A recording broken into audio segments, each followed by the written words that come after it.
আসসালামু আলাইকুম। বিটিভি চট্টগ্রামের সংবাদে সবাইকে স্বাগত জানাচ্ছি অঙ্কন শ্রেষ্ঠা। প্রথমে সংবাদ শিরোনাম। স্বাস্থ্যসেবা মানুষের দোরগোড়ায় পৌঁছে দিতে অ্যাম্বুলেন্স সেবা নিশ্চিত করতে চায় সরকার। দেশীয় প্রযুক্তিতে বিদ্যুৎ চালিত অ্যাম্বুলেন্স তৈরির উদ্যোগ।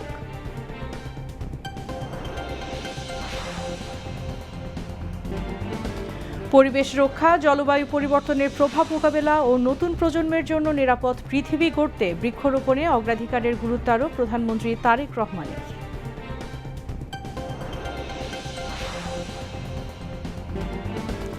বিদ্যুৎ ও জ্বালানির দাম বাড়ানোর চাপ থেকে প্রান্তিক জনগোষ্ঠীকে রক্ষা করতে পদক্ষেপ নিয়েছে সরকার। বেশিরভাগ গ্রাহকের বিদ্যুতের দাম বাড়েনি বললেন তথ্য ও সম্প্রচার মন্ত্রী। ভুল ও অপতথ্যের শিকার হচ্ছে সাধারণ মানুষ। ফেক নিউজ নিয়ন্ত্রণে নীতি নির্ধারকদের মাধ্যমে প্রযুক্তিগত কাঠামো তৈরির ওপর গুরুত্বারোপ তথ্য ও সম্প্রচার মন্ত্রী।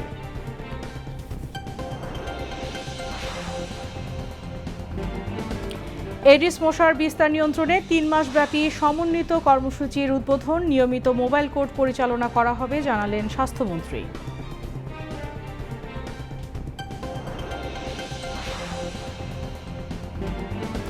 শুধু প্রকল্পের পর প্রকল্প নয়, নাগরিকরা কতটুকু উপকৃত হচ্ছে সেটিও মূল্যায়ন করতে হবে বললেন এলজিআরডি মন্ত্রী।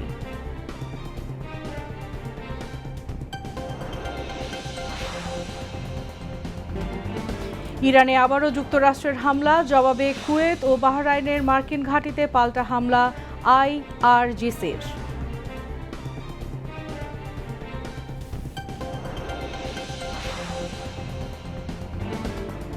এবং সাফ নারী ফুটবল চ্যাম্পিয়নশিপের ফাইনালে ভারতের মুখোমুখি বাংলাদেশ।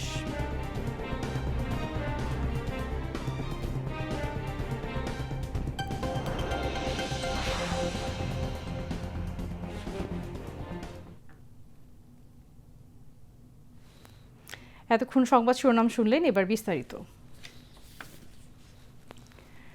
স্বাস্থ্যসেবা মানুষের দোরগোড়ায় পৌঁছে দিতে অ্যাম্বুলেন্স সেবা নিশ্চিত করতে চায় সরকার। এজন্য দেশীয় প্রযুক্তিতে বিদ্যুৎ চালিত অ্যাম্বুলেন্স তৈরির উদ্যোগ নেওয়া হয়েছে। আজ রাজধানীর তেজগাঁওয়ে প্রধানমন্ত্রীর কার্যালয়ে স্বাস্থ্য মন্ত্রণালয়ের জন্য দেশীয় প্রযুক্তিতে অ্যাম্বুলেন্স তৈরি সংক্রান্ত এক সভায় এই সিদ্ধান্ত নেওয়া হয়। সভায় সভাপতিত্ব করেন প্রধানমন্ত্রী তারেক রহমান। সরকারের এই সিদ্ধান্ত বাস্তবায়িত হলে অ্যাম্বুলেন্সের আমদানি নির্ভরতা কমবে। সভায় স্বাস্থ্য ও পরিবার কল্যাণ মন্ত্রী সর্দার সাখাওয়াত হোসেন বকুল, প্রতিমন্ত্রী ডক্টর এম এ মুহিত, প্রধানমন্ত্রীর স্বাস্থ্য বিষয়ক বিশেষ সহকারী doctor S M Ziauddin Haider, প্রধানমন্ত্রীর মুখ্য সচিব A B M Abdus Sattar, স্বাস্থ্যসেবা বিভাগের সচিব মোহাম্মদ কামরুজ্জামান চৌধুরী উপস্থিত ছিলেন। স্থানীয় পরিবেশের সঙ্গে সামঞ্জস্য রেখে বৃক্ষরোপণের পরামর্শ দিয়েছে প্রধানমন্ত্রী তারেক রহমান। সকালে প্রধানমন্ত্রী কার্যালয়ে বৃক্ষরোপণ সংক্রান্ত এক সভায় কর্মকর্তাদের উদ্দেশ্যে এই পরামর্শ দেন তারেক রহমান। সভায় প্রধানমন্ত্রী বলেন, দেশের সব অঞ্চলের মাটির বৈশিষ্ট্য এক নয়। এলাকায় মাটি ও পরিবেশের ধরন অনুযায়ী গাছ নির্বাচন করে লাগাতে হবে। এতে গাছের বেঁচে থাকার হার বাড়বে এবং পরিবেশগত ভারসাম্য রক্ষায় ইতিবাচক ভূমিকা রাখবে। তারেক রহমান বলেন, পরিবেশ রক্ষা, জলবায়ু পরিবর্তনের প্রভাব মোকাবেলা এবং আগামী প্রজন্মের জন্য নিরাপদ পৃথিবী গড়তে বৃক্ষরোপণ অগ্রাধিকার হওয়া উচিত। আগামী 5 বছরে 25 কোটি বৃক্ষরোপণ করবে সরকার। এই বৃক্ষরোপণ কিভাবে করা হবে তা নিয়েও আলোচনা সভায় হয়। আগামী 14 জুন সারা দেশে আগামী 5 বছরে 25 কোটি বৃক্ষরোপণের সরকারি কর্মসূচির আনুষ্ঠানিক উদ্বোধন করবেন প্রধানমন্ত্রী। কক্সবাজারের ডুলাহাজরায় এই অনুষ্ঠানের আয়োজন করা হবে। প্রধানমন্ত্রী তারেক রহমানের সভাপতিত্বে সভায় পরিবেশ ও বনমন্ত্রী আব্দুল আওয়াল মিন্টু, প্রধানমন্ত্রীর মুখ্য সচিব A B M Abdus Sattar, পরিবেশ সচিব রায়হান কাউসার, পরিবেশ অধিদপ্তরের মহাপরিচালক লুৎফুর রহমান, অতিরিক্ত মহাপরিচালক জিয়াউল হক, প্রধান বন সংরক্ষণ আমির হোসাইন চৌধুরী ও 25 কোটি বৃক্ষরোপণ কর্মসূচি সেলের সদস্য জামাইল বশির জেবি উপস্থিত ছিলেন। সম্পর্ক উন্নয়নের লক্ষ্যে প্রতিরক্ষা ও পররাষ্ট্রমন্ত্রী পর্যায়ে যৌথ কমিটি গঠনের সিদ্ধান্ত নিয়েছে বাংলাদেশ ও তুরস্ক। দুপুরে প্রধানমন্ত্রীর কার্যালয়ে প্রধানমন্ত্রী তারেক রহমানের সাথে ঢাকা সফররত তুরস্কের পররাষ্ট্রমন্ত্রী হাকান ফিদানের সাক্ষাৎকালে দুই দেশের মধ্যে এই যৌথ কমিটি গঠনের সিদ্ধান্ত হয়। বৈঠকে কৌশলগত সম্পর্ক জোরদারের লক্ষ্যে প্রতি বছর দুই দেশের পররাষ্ট্রমন্ত্রী পর্যায়ে বৈঠক আয়োজনের সিদ্ধান্ত হয়। এছাড়া বৈঠকে দ্বিপাক্ষিক ব্যবসা বাণিজ্য, বিনিয়োগ, উৎপাদন এবং রোহিঙ্গা সমস্যার সমাধানে দুই দেশ একসঙ্গে কাজ করবে বলে আশাবাদ ব্যক্ত করা হয়। বৈঠকে বাংলাদেশের জনগণ ও সরকারের প্রতি সমর্থন অব্যাহত রাখা এবং জাতিসংঘের সাধারণ পরিষদের ৮১তম অধিবেশনের সভাপতি পদে বাংলাদেশের প্রার্থীকে সমর্থন দেওয়ায় তুরস্ক সরকারকে ধন্যবাদ জানান প্রধানমন্ত্রী তারেক রহমান। এ সময় পররাষ্ট্রমন্ত্রী খলিলুর রহমান, পররাষ্ট্র বিষয়ক প্রধানমন্ত্রীর উপদেষ্টা হুমায়ুন কবির ও প্রতিমন্ত্রী শামা ওবায়েদ উপস্থিত ছিলেন। সরকার বিদ্যুৎ ও জ্বালানির বাড়তি দামের চাপ থেকে প্রান্তিক জনগোষ্ঠীকে রক্ষায় পদক্ষেপ নিয়েছে বলে জানিয়েছেন তথ্য ও সম্প্রচার মন্ত্রী জহিরুদ্দিন স্বপন। সকালে মন্ত্রণালয়ে এক সংবাদ সম্মেলনে তিনি বলেন, বেশিরভাগ গ্রাহকের বিদ্যুতের দাম বাড়ানো হয়নি।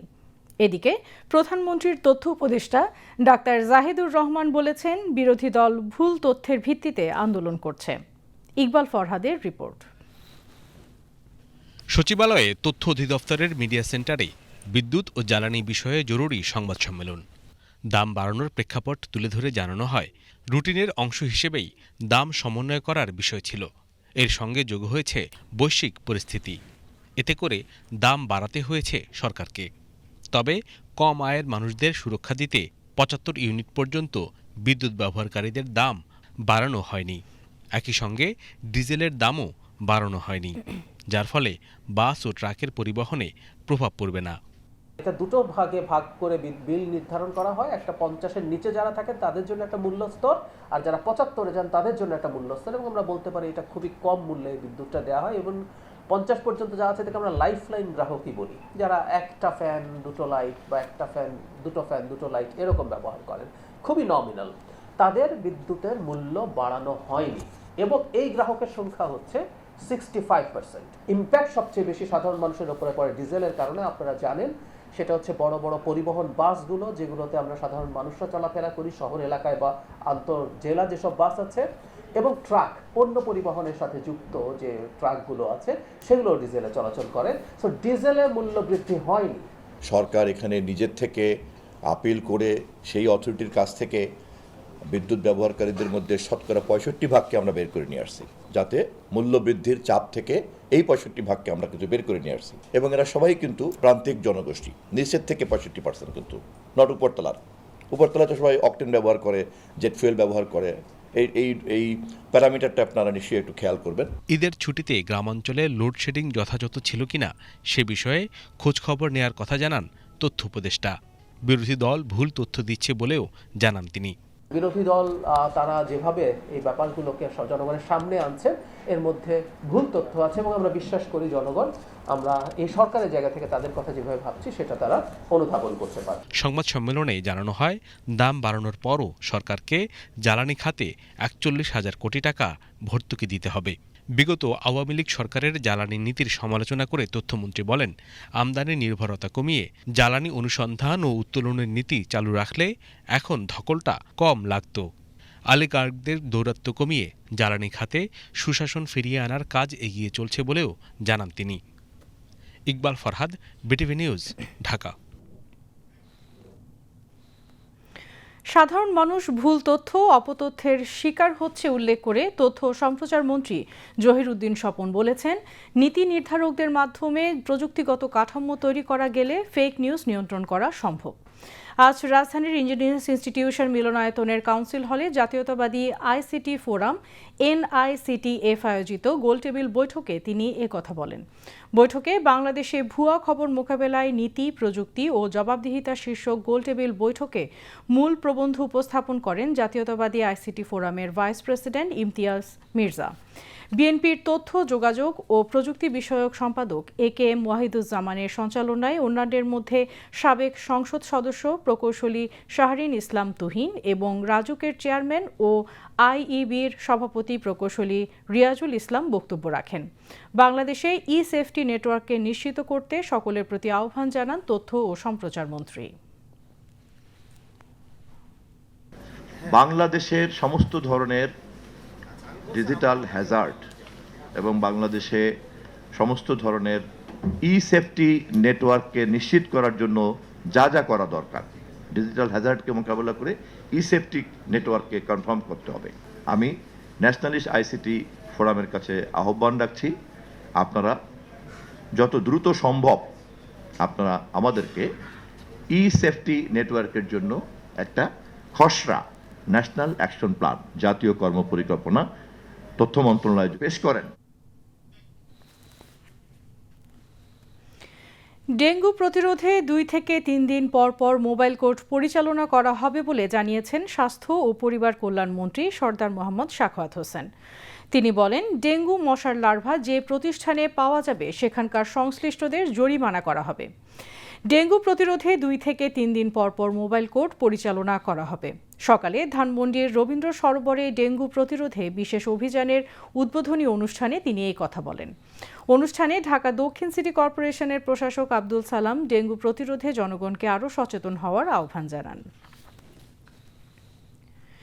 শুধু প্রকল্পের পর প্রকল্প নিলেই হবে না, জনগণ কতটুকু উপকৃত হচ্ছে সেটিও মূল্যায়ন করতে হবে বলে মন্তব্য করেছেন এলজিআরডি মন্ত্রী মির্জা ফখরুল ইসলাম আলমগীর। একই সঙ্গে বাসযোগ্য ঢাকা শহর গড়তে নাগরিক মতামত ও পরিকল্পিত উদ্যোগের ওপর গুরুত্ব আরোপ করেন তিনি। সকালে রাজধানীর একটি হোটেলে দক্ষিণের জানালা প্ল্যাটফর্মের উদ্বোধন অনুষ্ঠানে তিনি এই মন্তব্য করেন। আর জলাবদ্ধতা, মশা, যানজট ও অপরিকল্পিত নগরায়ন মোকাবিলায় সমন্বিত উদ্যোগের কথা বলেন ডিএসসিসির প্রশাসক ও বিশেষজ্ঞরা। কুমার বিশ্বজিৎ রায়ের প্রতিবেদন। জলাবদ্ধতা, মশা, যানজট, ফুটপাত দখল, বর্জ্যের স্তূপ আর অপরিকল্পিত নগরায়নের চাপে প্রতিদিনই কঠিন হয়ে উঠছে রাজধানীবাসীর জীবন। এমন বাস্তবতায় ঢাকাকে আরও বাসযোগ্য ও নাগরিক বান্ধব নগরী হিসেবে গড়ে তুলতে নতুন উদ্যোগ নিয়েছে ঢাকা দক্ষিণ সিটি কর্পোরেশন। দক্ষিণের জানালা নতুন এই উদ্যোগ নাগরিকদের সঙ্গে সরাসরি মত বিনিময়, উন্মুক্ত আলোচনা এবং বিভিন্ন সমস্যার বাস্তবসম্মত সমাধান খুঁজতে সহায়তা করবে। একই সঙ্গে আধুনিক বাসযোগ্য মানবিক শহর হিসেবে গড়ে তুলতে কাজ করবে এই উদ্যোগ। আমরা চাই এই আদি ঢাকাকে তার পুরনো রূপ ফিরিয়ে দিতে। এটা সত্যি কথা যে ঢাকা শহর এক সময় সবুজে ভরপুর ছিল, ফুলের বাগান ছিল, এখন কিন্তু আজকে সেই অবস্থা নেই। সেই অবস্থাটা ইচ্ছা করলে, আমরা যদি সবাই সমষ্টিগতভাবে ইচ্ছা করি, তাহলে কিন্তু সেটা সম্ভব।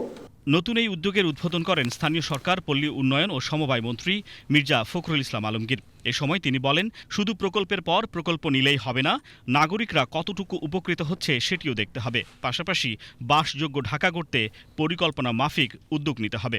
আমাদেরকে সেই ব্যবস্থাগুলো তো করতে হবে ঢাকা শহরে। আমাদের নদীগুলোকে তো বিশুদ্ধ করার চেষ্টা করতে হবে। অথচ এত প্রজেক্ট হয়, এই বুড়িগঙ্গাকে পলিউশন মুক্ত করবার কোনো প্রজেক্ট তৈরি হয় না। আমি চেষ্টা করব যে এই বিষয়ে আমরা কি করতে পারি, সেই বিষয়ে আলোচনা করে আমরা বুড়িগঙ্গাকে ঠিক করতে পারি কিনা, আমরা তুরাগকে ঠিক করতে পারি কিনা, আমাদের বড় নদীকে ঠিক করতে পারি কিনা, সেই বিষয়গুলো আমাদেরকে দেখতে হবে। অনুষ্ঠানে শিক্ষাবিদ আইনুন নিশাত বলেন, জলবায়ু পরিবর্তনের প্রভাবে আগামী দিনে ঢাকায় জলাবদ্ধতা আরও প্রকট হতে পারে। তাই এখন থেকেই কার্যকর প্রস্তুতি ও সঠিক ব্যবস্থাপনা জরুরি।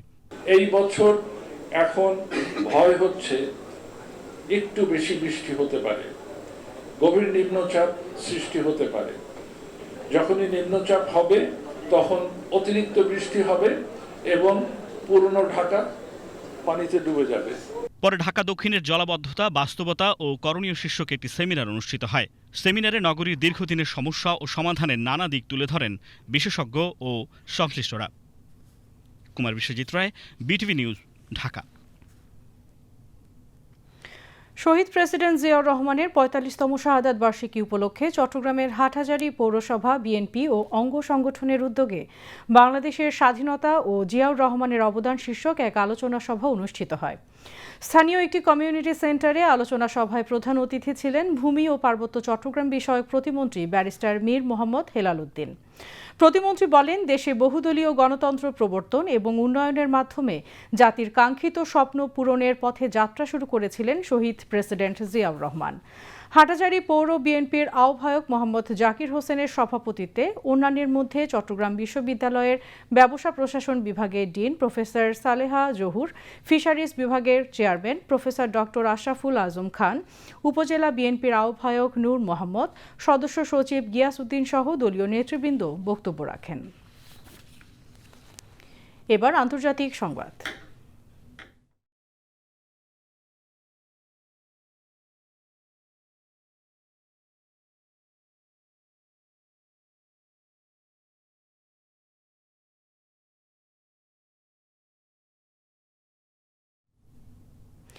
ইরানে আবারও হামলা চালিয়েছে যুক্তরাষ্ট্র। এবার দেশটির দক্ষিণাঞ্চলে কেশম দ্বীপ ও উপকূলীয় গরুকে একাধিক রাডার স্থাপনায় হামলা চালিয়েছে মার্কিন বাহিনী। জবাবে কুয়েত ও বাহরাইনে মার্কিন ঘাঁটিতে ক্ষেপণাস্ত্র হামলা করেছে ইরান। মার্কিন সামরিক বাহিনীর তথ্য অনুযায়ী এসব ঘাঁটি লক্ষ্য করে তেহরানে 7টি ব্যালিস্টিক ক্ষেপণাস্ত্র নিক্ষেপ করেছে ইরান।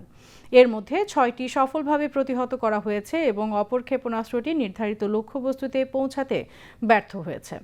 এর কয়েক ঘন্টা আগে মার্কিন সেন্ট্রাল কমান্ড সেন্টকম হরমুজ প্রণালীর দিকে ছোড়ায় ইরানি ড্রোন ভূপাতিত করে। পাশাপাশি ইরানের কিছু রাডার স্থাপনাতেও হামলা চালায়। সেন্টকমের দাবি, ইরানের হামলায় মার্কিন বাহিনীর কোনো সদস্য হতাহত হননি। এছাড়া বাহরাইনে অবস্থিত মার্কিন 5ম নৌবহরের সদর দপ্তর ক্ষতিগ্রস্ত হয়েছে। ইরানের এমন দাবিও প্রত্যাখ্যান করেছে যুক্তরাষ্ট্র। উল্লেখ্য, গত 8 এপ্রিল যুক্তরাষ্ট্র ও ইরানের মধ্যে একটি সাময়িক যুদ্ধবিরতি কার্যকর হয়। তবে স্থায়ী শান্তি চুক্তির লক্ষ্যে চলমান কূটনৈতিক প্রচেষ্টা এখনও কোনো চূড়ান্ত ফল বয়ে আনতে পারেনি। যুদ্ধবিরতি বহাল থাকলেও সাম্প্রতিক সময়ে উভয় পক্ষের মধ্যে বিচ্ছিন্ন সংঘর্ষের ঘটনা ঘটেছে। এদিকে ইরানের ওপর নতুন করে নিষেধাজ্ঞা আরোপ করেছে যুক্তরাষ্ট্র। এবার দেশটির তরলীকৃত পেট্রোলিয়াম গ্যাস এলপিজি রপ্তানির সঙ্গে সংশ্লিষ্ট একটি নেটওয়ার্ক এবং একটি অর্থ লেনদেনকারী প্রতিষ্ঠানের বিরুদ্ধে ব্যবস্থা নিয়েছে ওয়াশিংটন। গতকাল মার্কিন অর্থ মন্ত্রণালয়ের এক বিবৃতিতে এই তথ্য জানানো হয়। বিবৃতিতে বলা হয়, সংশ্লিষ্ট ব্যক্তি, প্রতিষ্ঠান ও জাহাজগুলো ভুয়া কোম্পানির মাধ্যমে ইরানি এলপিজিকে ওমানের উৎপাদিত জ্বালানি হিসেবে পরিচয় দিয়ে এশিয়ার বিভিন্ন দেশে রপ্তানি করছিল। যুক্তরাষ্ট্রের অভিযোগ, সংযুক্ত আরব আমিরাত ও চীন ভিত্তিক একটি বাণিজ্যিক নেটওয়ার্ক এই কার্যক্রম পরিচালনায় গুরুত্বপূর্ণ ভূমিকা পালন করেছে। এছাড়া একটি ইরানি মানি এক্সচেঞ্জ প্রতিষ্ঠান এবং এর কয়েকজন কর্মকর্তার বিরুদ্ধেও নিষেধাজ্ঞা জারি করা হয়েছে। ওয়াশিংটনের দাবি, প্রতিষ্ঠানটি মার্কিন নিষেধাজ্ঞার আওতায় থাকায় ইরানি ব্যাংকগুলোর জন্য বৈদেশিক মুদ্রা লেনদেন সহজ করতে সহায়তা করছিল। মার্কিন প্রশাসন জানিয়েছে, ইরানের ওপর আরোপিত নিষেধাজ্ঞা এড়িয়ে যাওয়ার প্রচেষ্টায় জড়িত ব্যক্তি, কোম্পানি, জাহাজ ও আর্থিক প্রতিষ্ঠানের বিরুদ্ধে ভবিষ্যতেও কঠোর ব্যবস্থা নেওয়া হবে। যুদ্ধ বন্ধে ইউক্রেনের প্রেসিডেন্ট ভলোদিমির জেলেনস্কির চিঠি অর্থবহ নয় বলে মন্তব্য করেছেন রাশিয়ার প্রেসিডেন্ট ভ্লাদিমির পুতিন। রাশিয়ার সঙ্গে যুদ্ধ বন্ধে সরাসরি বৈঠকে বসতে প্রেসিডেন্ট পুতিনকে বৃহস্পতিবার খোলা চিঠি দেন ইউক্রেনের প্রেসিডেন্ট জেলেনস্কি। তিনি তার এই চিঠিতে তাদের মধ্যে সরাসরি বৈঠক অনুষ্ঠানের আহ্বান জানিয়ে বলেন, আলাপ আলোচনার মধ্য দিয়ে কেবল শান্তি ফিরিয়ে আনা সম্ভব। 2022 সালে রাশিয়া ইউক্রেনের সর্বাত্মক যুদ্ধ শুরুর পর জেলেনস্কির পক্ষ থেকে পুতিনকে এই প্রথম এই ধরনের কোনো চিঠি দেয়া হয়। জেলেনস্কি আলোচনা চলাকালে ইউক্রেন ও রাশিয়ার মধ্যে পূর্ণাঙ্গ যুদ্ধবিরতির আহ্বান জানান। তবে রুশ প্রেসিডেন্ট পুতিন বৈঠকে বসতে অস্বীকার জানিয়ে তার অবস্থান পুনর্ব্যক্ত করে বলেন, যুদ্ধবিরতির পরই কেবল শান্তি আলোচনা হতে পারে।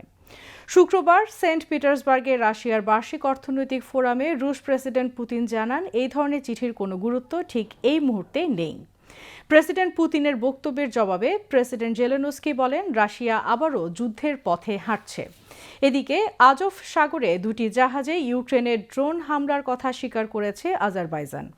এই হামলায় তাদের 5 জন নাগরিক নিহত হওয়ার কথা নিশ্চিত করেছে দেশটির পররাষ্ট্র মন্ত্রণালয়। সাহারা মরুভূমির তীব্র দাবদাহ আর পানির অভাবে তৃষ্ণায় মারা গেছেন অন্তত 49 জন যাত্রী। আফ্রিকার দেশ নাইজারের উত্তরাঞ্চলের একটি প্রত্যন্ত মরুভূমি এলাকায় গাড়ি বিকল হয়ে যাওয়ার পর এই মর্মান্তিক ঘটনা ঘটে। বিস্তারিত সীমা শারমিনের প্রতিবেদনে।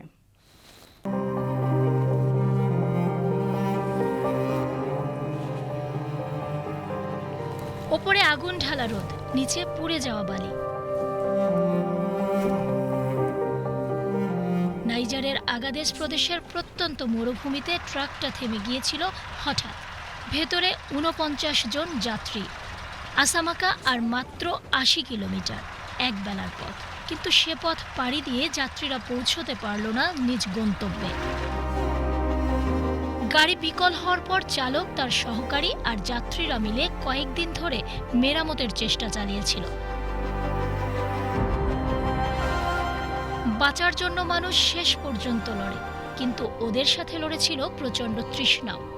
পানির শেষ ফোঁটাটা ফুরিয়ে গেল। কাছাকাছি আর কোথাওই এক ফোঁটা পানির উৎস নেই, শুধু তীব্র তাপমাত্রা আর বৈরী বাতাস। এক এক করে নিভে যেতে থাকলো ৪৯টি প্রাণ। এই ভয়াবহ বিপর্যয় থেকে অলৌকিকভাবে বেঁচে ফিরল কেবল 2 জন। 50 কিলোমিটার পায়ে হেঁটে তারা খুঁজে পেয়েছিল পানি, পেয়েছিল জীবন।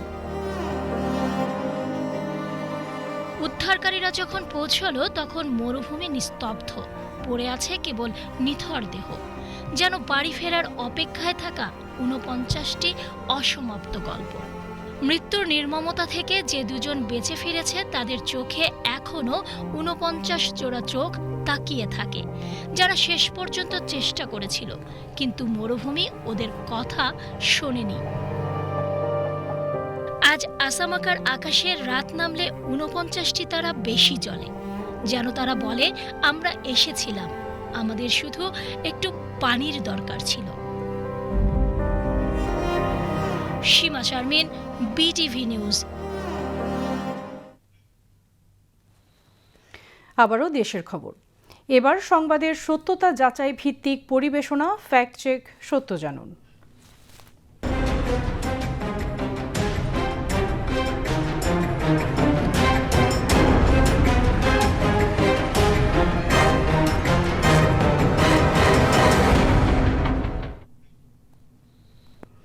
প্রতিবেশী দেশে কবর ভেঙে ফেলা সংক্রান্ত একটি ভুয়া দাবিতে সামাজিক যোগাযোগ মাধ্যমে কিছু ছবি ও ভিডিও ছড়িয়ে পড়েছে। শেয়ার করা এসব পোস্টের ক্যাপশনে দাবি করা হচ্ছে, মসজিদ ভাঙার পর এবার ভেঙে ফেলা হচ্ছে কবরস্থান। পোস্টগুলোর সত্যতা কতটুকু? আনিকা জামানের প্রতিবেদন। বিভিন্ন ফেসবুক অ্যাকাউন্ট ও পেজ থেকে ছড়ানো হয়েছে ভারতে মুসলমানদের কবর ভেঙে ফেলা হচ্ছে। শেয়ার করা এসব পোস্টের কমেন্ট পর্যালোচনা করে দেখা যায় বেশিরভাগ ব্যবহারকারী আলোচিত দাবিটিকে সত্য মনে করে ভারতের ধর্মীয় সংখ্যালঘুদের পরিস্থিতি নিয়ে তীব্র ক্ষোভ ও উদ্বেগ প্রকাশ করেছেন। আলোচিত দাবির সত্যতা যাচাইয়ে শুরুতেই সংশ্লিষ্ট কিওয়ার্ড ও রিভার্স ইমেজ সার্চের মাধ্যমে অনুসন্ধানে ভারতীয় কিংবা আন্তর্জাতিক কোনো গণমাধ্যমে ভারতের মুসলমানদের কবর ভেঙে ফেলার ঘটনার প্রতিবেদন পাওয়া যায়নি। তবে অনুসন্ধানে একটি ফেসবুক পেজে একটি ভিডিও খুঁজে পাওয়া যায়। গত ২৭ মে শেয়ার করা 1 মিনিট 13 সেকেন্ডের ওই ভিডিওর দৃশ্যগুলোর সঙ্গে আলোচিত দাবিতে প্রচারিত ভিডিও ও স্থিরচিত্রের হুবহু মিল রয়েছে। ওই ভিডিওর ক্যাপশনে বলা হয়, অনলাইনে ছড়িয়ে পড়া কিছু ভিডিওতে ইন্দোনেশিয়ার বালির দাফন প্রক্রিয়ার বিষয়টি সামনে এসেছে, যেখানে কবরস্থানে সীমিত জায়গার কারণে নতুন মরদেহ দাফনে পুরনো কবরগুলো খুঁড়ে ফেলা হচ্ছে। ইন্দোনেশিয়া ভিত্তিক কয়েকটি পত্রিকায় এই সংক্রান্ত প্রতিবেদনের সন্ধান মেলে। প্রতিবেদনগুলোতে বলা হয়, ইন্দোনেশিয়ার বালিতে কবরস্থানের জায়গার তীব্র সংকট দেখা দিয়েছে। সম্প্রতি সামাজিক যোগাযোগ মাধ্যমে ভিডিওটি ভাইরাল হওয়ার পর এই সংকটটি ব্যাপকভাবে আলোচনায় আসে। তবে ইন্দোনেশিয়ার ঘটনাকে ভারতের মুসলমানদের কবর ভেঙে ফেলা হচ্ছে দাবিতে ছড়ানো হয়েছে, যা পুরোপুরি মিথ্যে। জাকিয়া জামান, আনিকা, বিটিভি নিউজ। চট্টগ্রামে আহলে বায়েত অনুসারী পরিষদের উদ্যোগে এক আলোচনা সভা অনুষ্ঠিত হয়েছে। বিকেলে নগরীর এলজিইডি মিলনায়তনে আহলে বায়েতের পৃষ্ঠপোষক আলমগীর কবিরের সভাপতিত্বে অনুষ্ঠানে ইসলামী গবেষক মাওলানা মুহাম্মদ ওয়ালিউল্লাহ কাদেরী, হাফেজ কারি মাওলানা ফুয়াদ আল মাহদি আল ফারুকি, জামাল উদ্দিন মোস্তফা জাহাঙ্গীর, আব্দুল হাকিম, মাওলানা মঞ্জুরুল ইসলাম কাদেরী সহ ইসলামী চিন্তাবিদগণ বক্তব্য রাখেন। অনুষ্ঠানে বক্তারা মহানবী হজরত মুহাম্মদ মুস্তফা সাল্লাল্লাহু আলাইহি ওয়াসাল্লাম ও ইসলামের চতুর্থ খলিফা হজরত আলীর জীবন ও কর্ম নিয়ে আলোচনা করেন। সমুদ্রপথে মালয়েশিয়ায় পাচারকালে 50 জনকে উদ্ধার করেছে কোস্টগার্ড। এ সময় 9 পাচারকারীকে আটক করা হয়েছে। কক্সবাজারের টেকনাফ থেকে এসব নারী পুরুষকে ট্রলার যোগে মালয়েশিয়ায় নিয়ে যাওয়ার খবর পেয়ে গতরাতে টেকনাফের বাহারছড়া উপকূলের কাছে অভিযান চালায় কোস্টগার্ড। অভিযানকালে একটি সন্দেহভাজন বোটকে ধাওয়া করে এসব নারী পুরুষকে উদ্ধার করা হয়। এবারে খেলার খবর।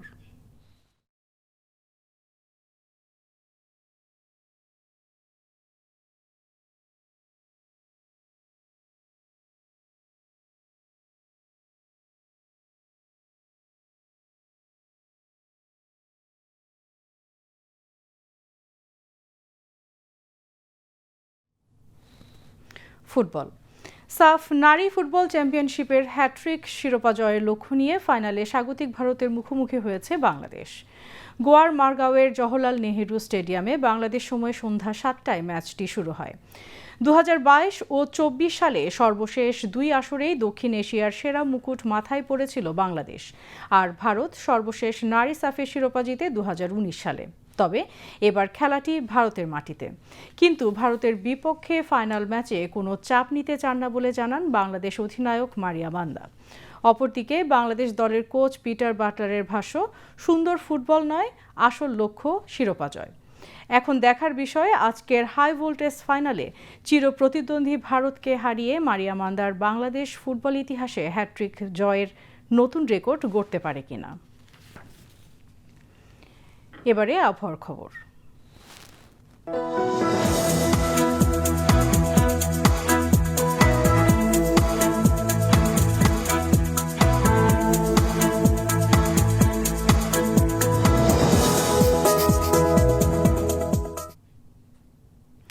পতেঙ্গা আবহাওয়া অফিস জানিয়েছে, আগামীকাল সন্ধ্যা 6টা পর্যন্ত চট্টগ্রাম এবং পার্শ্ববর্তী এলাকায় আকাশ আংশিক মেঘলা অথবা সাময়িকভাবে মেঘাচ্ছন্ন থাকতে পারে। সেই সাথে অস্থায়ীভাবে অনেক জায়গায় দমকা বা ঝোড়ো হাওয়া সহ হালকা থেকে মাঝারি ধরনের বৃষ্টি অথবা বজ্রসহ বৃষ্টিপাতের সম্ভাবনা রয়েছে। দিন ও রাতের তাপমাত্রা সামান্য হ্রাস পেতে পারে। পরবর্তী 24 ঘন্টায় আবহাওয়ার সামান্য পরিবর্তনের সম্ভাবনা রয়েছে। নগরীতে আজ সর্বোচ্চ তাপমাত্রা ছিল 35 ডিগ্রি সেলসিয়াস, যা স্বাভাবিকের চেয়ে 3.5 ডিগ্রি বেশি, এবং সর্বনিম্ন তাপমাত্রা ছিল 27.3 ডিগ্রি সেলসিয়াস, যা স্বাভাবিকের চেয়ে 2.1 ডিগ্রি বেশি। আগামীকাল চট্টগ্রামে সূর্যোদয় 5টা 8 মিনিটে এবং সূর্যাস্ত 6টা 36 মিনিটে। এবার জানিয়ে দিচ্ছি কর্ণফুলী নদীতে আগামীকালে জোয়ার ভাটার সময়সূচি। ভাটা শুরু হবে ভোর 5টায়, জোয়ার বেলা 11টা 17 মিনিটে এবং পরবর্তী ভাটা শুরু হবে বিকেল 5টা 18 মিনিটে।